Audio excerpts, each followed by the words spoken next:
हमारे बहुत सारे किसान साथी अभी ऐसे हैं जिनकी धान की बालियां बाहर आ गई हैं। कुछ किसान साथी ही ऐसे बचे होंगे जिनकी अभी बालियां नहीं निकली हैं। आज की वीडियो में हम जानेंगे धान में बालियां अगर निकल आई हैं तो क्या करना चाहिए, कैसे हम इस अंतिम अवस्था में कुछ बातों का ध्यान देके हम धान में पैदावार थोड़ा सा बढ़ाने का प्रयास कर सकते हैं, क्या क्या करना है, क्या क्या नहीं करना है, कैसे देखभाल करना है, कैसे हम क्या क्या कर सकते हैं। कंप्लीट जानकारी के लिए पूरा वीडियो किसान साथियों ज़रूर देखिएगा। कोई भी आपके मन में सवाल हो, कुछ भी सुझाव हो तो आप नीचे कमेंट भी कर सकते हैं। तो चलिए जानते हैं कैसे हम कुछ सावधानियां बरत के कुछ बातों का ध्यान रख के हम धान में पैदावार बढ़ा सकते हैं। सबसे पहले क्या करना है, अगर आपकी बालियां बाहर निकल आई हैं, पूरी बालियां आ गई हैं और फ्लावरिंग की अवस्था खत्म हो गई, मतलब फूल आपके जो फूल है वो झड़ गया है, तो आपको पानी खेत से निकाल देना चाहिए। पानी भर के इस अवस्था में नहीं रखना चाहिए। पानी भर के रखेंगे तो नुकसान हो जाएगा, बीमारियों का खतरा बढ़ जाएगा। आपके खेत में, आपके फसल में सीड ब्लाइट लग सकता है, बीएलबी का अटैक हो सकता है,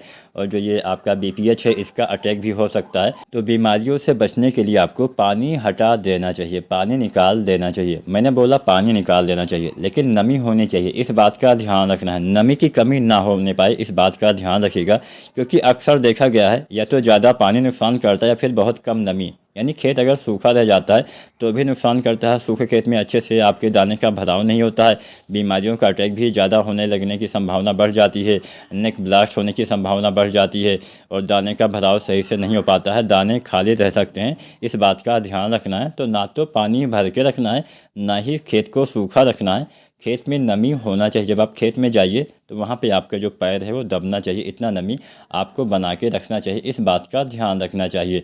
ये तो 2-3 बातें हमने आपको बता दी। अब इसके साथ साथ बहुत सारे किसान साथी यहाँ पे एक गलती करते हैं कि इस अवस्था में कुछ किसान साथी तो बालियाँ आने के बाद यूरिया डालते हैं, कुछ किसान साथी बालियाँ निकलते समय यूरिया डाल देते हैं, तो कहीं कुछ किसान साथी डीएपी या पोटाश डाल देते हैं। यहाँ पे ना तो आपको यूरिया डालना है, ना ही आपको डीएपी खाद का इस्तेमाल करना है, और ना ही आपको पोटाश का इस्तेमाल करना है। यूरिया, डीएपी, पोटाश काम कब करते हैं? यूरिया आपको धान की फसल में 3 बार इस्तेमाल करना होता है। पहली बार रोपाई के 1 सप्ताह के अंदर, दूसरी बार 20 से 25 दिन पे, अंतिम बार 40 से 50 दिन पे।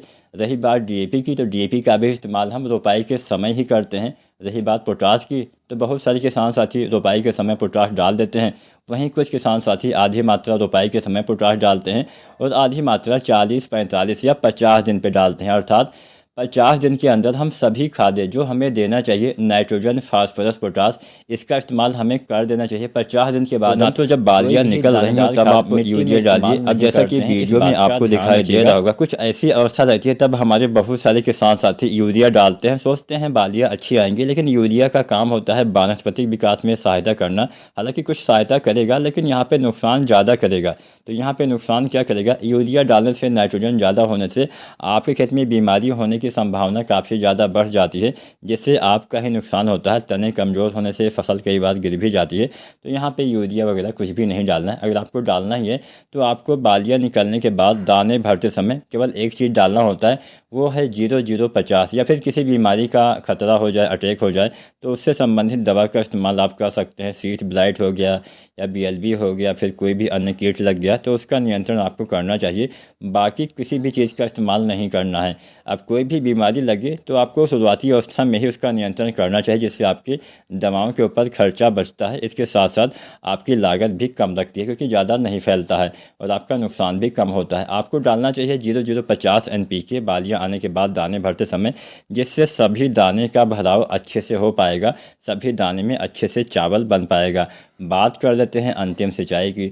धान की फसल में हमें पानी कब बंद करना होता है? धान की फसल में हमें जो पानी बंद करना होता है वो होता है जब आपके धान के जो दाने होते हैं, दाने का रंग जब सुनहरा होने लगे, यानी दाने का रंग बदलने लगे, सुनहरा होने लगे हल्का हल्का, तो समझ लीजिए आगे आपकी फसल पकने वाली है। तो जब सुनहरा होने लगे तब उसके बाद पानी आपको सिंचाई नहीं करनी होती है, इस बात का ध्यान रखना चाहिए। तो उम्मीद करते हैं इन छोटी छोटी बातों से आप भी अपने धान की खेत में अच्छी पैदावार ले पाएंगे। वीडियो पसंद आई है तो लाइक शेयर करें, कोई सवाल हो नीचे कमेंट करें और चैनल को सब्सक्राइब जरूर करें। धन्यवाद।